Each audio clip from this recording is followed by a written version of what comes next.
Hello dear student, मैं उत्तम कुमार महर्षि आज आपके लिए लेकर आया हूं एक और नया टॉपिक जिसका नाम है गुणसूत्र के प्रकार। गुणसूत्र का अध्ययन हमने इससे पहले कर लिया था। आज का अध्ययन है गुणसूत्र के प्रकार। तो गुणसूत्र के प्रकारों की यदि चर्चा की जाए तो गुणसूत्र प्रमुख रूप से 3 प्रकार में बांटे जा सकते हैं। सबसे पहले जो है वो है कायिक गुणसूत्र।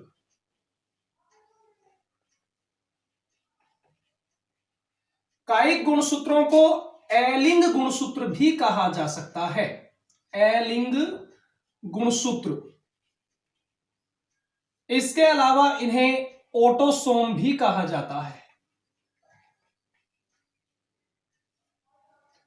यानी कायिक गुणसूत्रों को एलिंग गुणसूत्र और ऑटोसोम भी कहा जाएगा। दूसरा टाइप हमारा जो है वो है लिंग गुणसूत्र। लिंग गुणसूत्र जिसको अंग्रेजी में बोलते हैं सेक्स क्रोमोसोम। लिंग गुणसूत्र। लिंग गुणसूत्र को एलोसोम व हेट्रोसोम भी कहा जाता है। एलोसोम व हेट्रोसोम भी हम इसे कहते हैं। अब यदि हम देखें तीसरा टाइप, तो तीसरे टाइप में आते हैं विशिष्ट गुणसूत्र। विशिष्ट गुणसूत्र। सबसे पहले हम उपरोक्त दोनों को देखते हैं, कायिक गुणसूत्र और लिंग गुणसूत्र को, और ये हम देखेंगे मानव की दृष्टि से। यदि मानव की कोशिका में देखे जाएं तो टोटल 46 गुणसूत्र हैं। एक कोशिका में टोटल गुणसूत्रों की संख्या कितनी होती है? 46, या आप इसे कह सकते हो 23 जोड़े, क्योंकि आपको पता है मानव में सामान्यतः जो गुणसूत्र हैं वो 2n के रूप में होते हैं। तो 2n का मतलब 23 जोड़े। अब यदि इन 23 जोड़ों या 46 गुणसूत्रों में से देखा जाए तो 44 गुणसूत्र जो है, 44 गुणसूत्र जो है, ये होते हैं कायिक गुणसूत्र या ऑटोसोम। 44 तो होते हैं कायिक गुणसूत्र या ऑटोसोम। ये वो गुणसूत्र होते हैं जो हमारे शरीर के कायिक लक्षणों का निर्धारण करते हैं, जैसे त्वचा का रंग कैसा होगा, बालों का रंग कैसा होगा, आंखें कैसी होंगी, हाइट कितनी होगी, इत्यादि जो कायिक लक्षण है सभी का नियंत्रण किनके द्वारा होता है? इन 44 गुणसूत्रों पर उपस्थित जीनों के माध्यम से होता है। शेष जो 2 गुणसूत्र हैं, ये 2 गुणसूत्र हैं वो हैं लिंग गुणसूत्र या एलोसोम, या आप कह दो इन्हें हेट्रोसोम। इन 2 गुणसूत्रों में एक गुणसूत्र होगा X और दूसरा गुणसूत्र होगा Y। ये आप जानते हैं। यानी 44 गुणसूत्र ऑटोसोम और 2 गुणसूत्र हैं वो है सेक्स क्रोमोसोम, जो कि है X और Y। यदि मादा है तो दोनों ही गुणसूत्र XX होंगे। आप जानते होंगे, ये तो हमेशा से ही छोटी सी क्लास में आने लगता है ये तो, कि यदि मादा है तो मादा में क्या कंडीशन होगी? 44 तो होंगे कायिक गुणसूत्र प्लस शेष दोनों जो गुणसूत्र होंगे वो होंगे XX। यानी टोटल 46 की कंडीशन कैसी होगी? 44 प्लस XX। और यदि नर की चर्चा की जाए तो नर में 44 तो कायिक गुणसूत्र वो के वो प्लस सेक्स क्रोमोसोम जो होते हैं X और Y। ये तो आपको समझ में आ रहा होगा कि सेक्स क्रोमोसोम क्या करते हैं? लिंग का निर्धारण करते हैं कि होने वाली संतान नर होगी या मादा होगी। यह निर्धारण होता है सेक्स क्रोमोसोम के द्वारा। तीसरे प्रकार के जो गुणसूत्र हैं वो है विशिष्ट गुणसूत्र। और आपको यहां पर एक खास बात और बतानी रह गई कि लिंग गुणसूत्रों की जो खोज की गई थी, लिंग गुणसूत्रों की जो खोज की गई थी, ये मैकलिंग नामक वैज्ञानिक के द्वारा की गई। मैकलिंग नाम ध्यान रखिएगा। लिंग गुणसूत्रों की खोज किसने की? मैकलिंग नामक वैज्ञानिक ने। याद रखना बहुत ही आसान है, इसमें भी लिंग नाम आ रहा है और इसमें भी क्या आ रहा है? लिंग। तो ध्यान रखिएगा, लिंग गुणसूत्रों की खोज, हेट्रोसोम की खोज या एलोसोम की खोज किसने की? मैकलिंग ने। तीसरे प्रकार के जो गुणसूत्र हैं वो है विशिष्ट गुणसूत्र। अब नाम से पता चल रहा है विशिष्ट है ये। विशिष्ट का मतलब ये सामान्य रूप से हर एक जीव में नहीं मिलेंगी, कुछ विशेष जीव होंगे उनमें ही ये मिलते हैं। विशिष्ट गुणसूत्रों में सबसे पहला गुणसूत्र हम जो ले रहे हैं वो है पॉलीटीनी गुणसूत्र। पहला विशिष्ट गुणसूत्र है पॉलीटीन।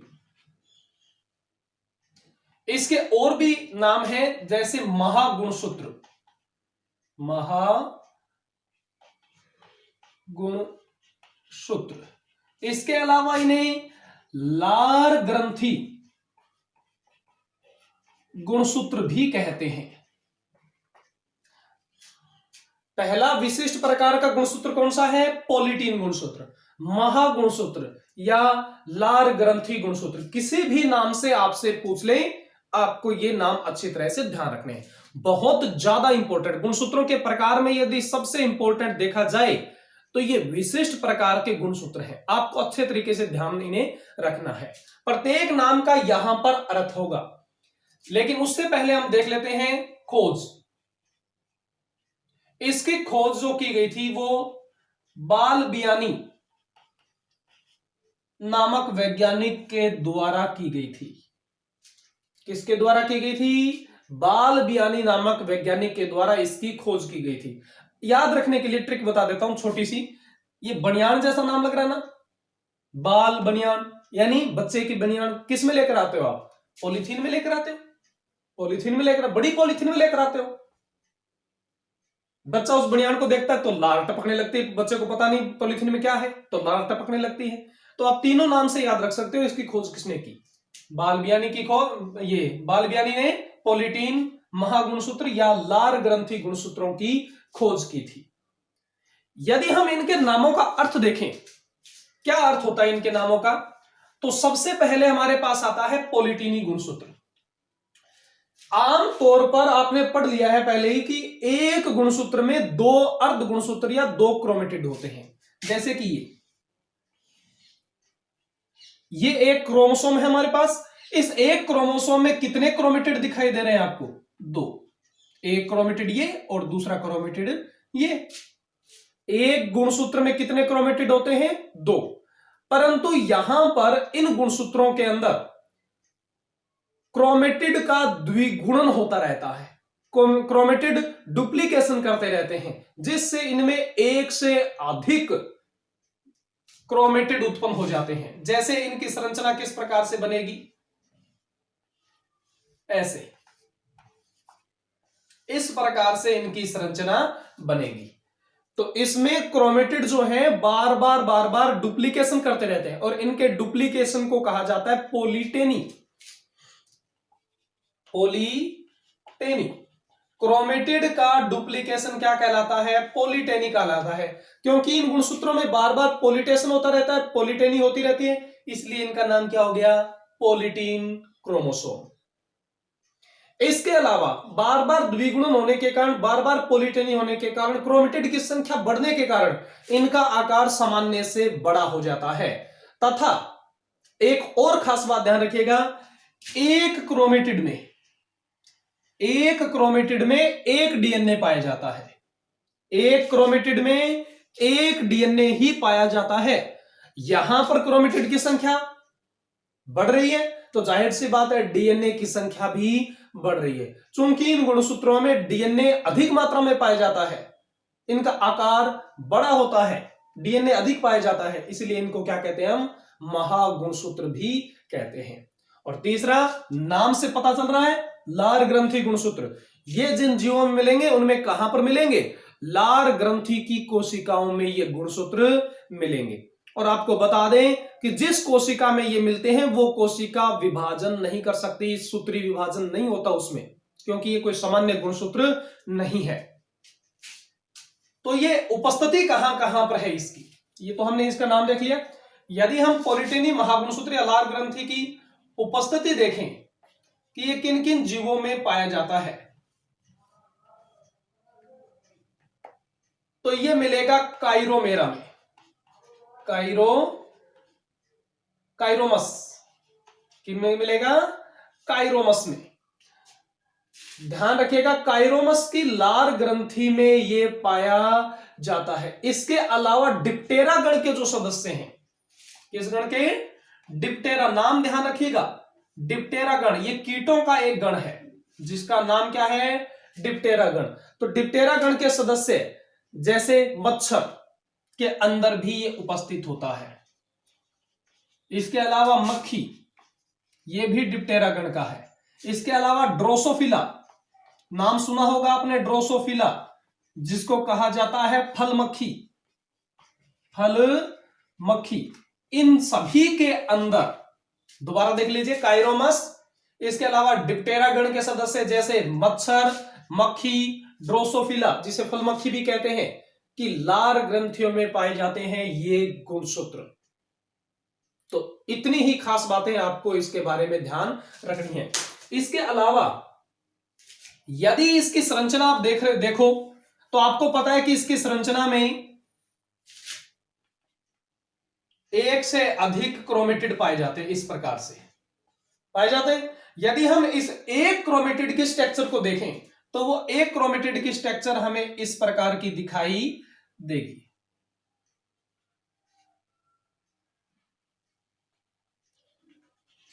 इस प्रकार की स्ट्रक्चर होती है जिसमें जगह जगह पर हमें गहरी और हल्की धारियां दिखाई देती हैं। रेखित स्ट्रक्चर इस प्रकार की दिखाई देती है, कहीं पर ज्यादा गहरी तो कहीं पर कम गहरी स्ट्रक्चर आपको दिखाई देगी।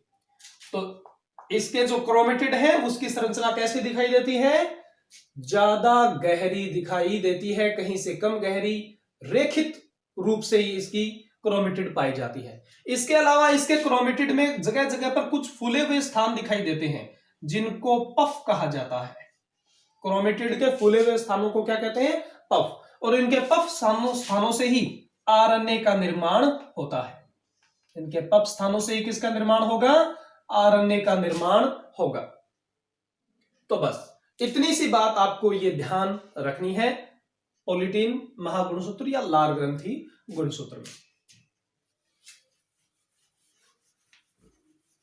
यदि हम देखें दूसरे प्रकार का विशिष्ट गुणसूत्र, तो दूसरे प्रकार का विशिष्ट गुणसूत्र हमारे पास है लैंप ब्रुश गुणसूत्र। लैंप ब्रुश गुणसूत्र। क्यों कहते हैं इसे लैंप ब्रुश गुणसूत्र? क्योंकि इसकी स्ट्रक्चर जो होती है वो लैंप के ब्रुश के समान होती है। इस प्रकार से ये मान लीजिए गुणसूत्र है, इसमें दोनों तरफ इस प्रकार से लूप बने होते हैं और ये लूप देखने में ठीक उसी प्रकार के लगते हैं जैसे कि लैंप ब्रुश है। ये लूप को यदि देखा जाए, जो दोनों साइडों में लूप बना हुआ है, यदि इस लूप को हम देखें तो लूप की जो रीड है या लूप की जो आधार रेखा है वो बनी होती है डीएनए की। ये लूप किसका बना होता है? डीएनए का। इसके अलावा यदि हम देखें इसके अंदर कि ये डीएनए के चारों तरफ आरएनए और प्रोटीन पाई जाती है, यानी डीएनए का लूप है और उस लूप के चारों तरफ किसकी कुंडली है? आरएनए प्लस प्रोटीन की। यानी डीएनए के चारों तरफ जो कुंडली बनी है वो किसकी बनी है? आरएनए प्लस प्रोटीन की बनी है। ये हो गई इसकी स्ट्रक्चर। यदि हम देखें इसकी उपस्थिति कहां कहां पर है, यदि उपस्थिति देखी जाए लैंप ब्रुश गुणसूत्र की, तो ये अधिकांश कशेरुकी प्राणियों के oocyte के अंदर, प्राइमरी oocyte, आपको जब अंडजनन करवाएंगे, अंडाणु का निर्माण जब होगा तो वहां पर एक स्टेज आएगी प्राइमरी oocyte। प्राइमरी oocyte, ठीक। तो कशेरुकियों के प्राइमरी oocyte, इसके अलावा शुक्राणु के अंदर ये गुणसूत्र पाए जाते हैं। ध्यान रखिएगा कहां कहां पर पाए जाते हैं? अधिकांश कशेरुकी प्राणियों के प्राइमरी oocyte और शुक्राणु में ये पाए जाते हैं। बस इसके अंदर इतना ही। एक गुणसूत्र और रह गया हमारा जिसको कहा जाता है बी गुणसूत्र। तीसरे प्रकार का विशिष्ट गुणसूत्र है वो है बी गुणसूत्र। इस बी गुणसूत्र की खोज की थी विल्सन ने। इसकी खोज किसने की? विल्सन नामक वैज्ञानिक ने की। ये बी गुणसूत्र होते क्या है? बहुत से जीवों के अंदर, जैसे मक्का और कीट, उपस्थिति यदि इसकी देखी जाए तो किसमें है? उपस्थिति मक्का व कीटों के अंदर ये बी गुणसूत्र पाए जाते हैं। इनके अंदर क्या होता है? इनकी कोशिका के सामान्य गुणसूत्र के अलावा एक अलग एक्स्ट्रा गुणसूत्र पाया जाता है जिसको हम कहते हैं बी गुणसूत्र। आज के लिए इतना ही, धन्यवाद। तो 3 प्रकार के गुणसूत्र आप ध्यान रखिएगा, कौन कौन से हैं? पॉलीटीन गुणसूत्र, दूसरा लैम्ब्रुस गुणसूत्र और तीसरा बी गुणसूत्र। ये विशिष्ट गुणसूत्र है और जो सभी जीवों में पाए जाते हैं वो कौन कौन से हैं? ऑटोसोम और एलोसोम। तो गुणसूत्रों को अच्छी तरह से, इनकी टाइप को अच्छी तरह से ध्यान रखिएगा। परीक्षा की दृष्टि से, चाहे कोई भी कंपटीशन हो, उसकी दृष्टि से ये वेरी वेरी इंपॉर्टेंट। और आपसे निवेदन है कि अपने साथियों को बहुत ज्यादा प्रचार प्रसार कीजिए कि जनरल साइंस इस प्रकार से पढ़ाई जा रही है और उन्हें सब्सक्राइब करने के लिए भी प्रेरित कीजिए। धन्यवाद।